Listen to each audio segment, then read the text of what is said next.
My feeling about smoked DMT, and I've experienced it 4 times now, is not at all that it is phenomenal because it allows you to merge with the Godhead, or perhaps Goddess heart, but conversely, that it is remarkable precisely because it seems to leave the ego structures fairly well intact while the world is quite literally ripped away and replaced by another.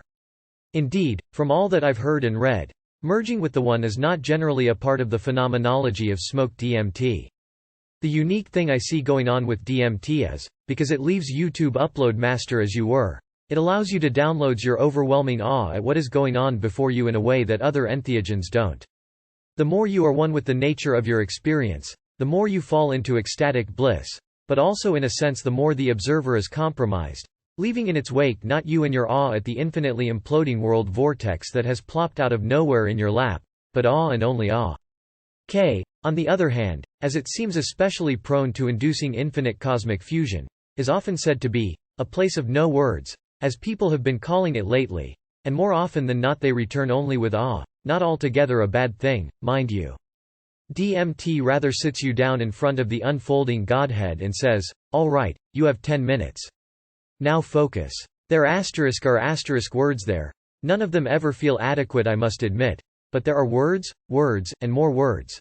I don't think this would be the case if the ego hadn't been left there to watch the universe as it ran naked through the streets of your mind. The other thing I'm curious about at the moment is whether less sophisticated, epistemologically, phenomenologically, imaginally, perceptually, conceptually, you name it, people might be more prone to smoking DMT and merely returning with, I saw God because they just don't know what else to put to it. If it completely blows them away, it may seem like the only reasonable thing to say. Certainly DMT is worth its weight in TNT in this sense.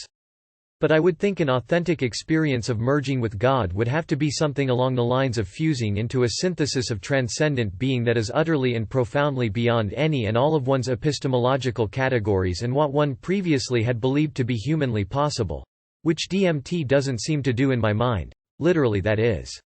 K apparently does do this, but even then, there is no way to know that there are not ever more unitive sites such as the one above and that they are all rightly to be called merging with God.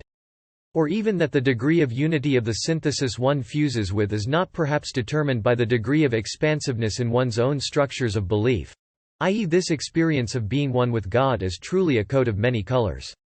For all we know, when someone says that they were merging into God, they may only have been merging into rush hour traffic. Opening parenthesis semicolon.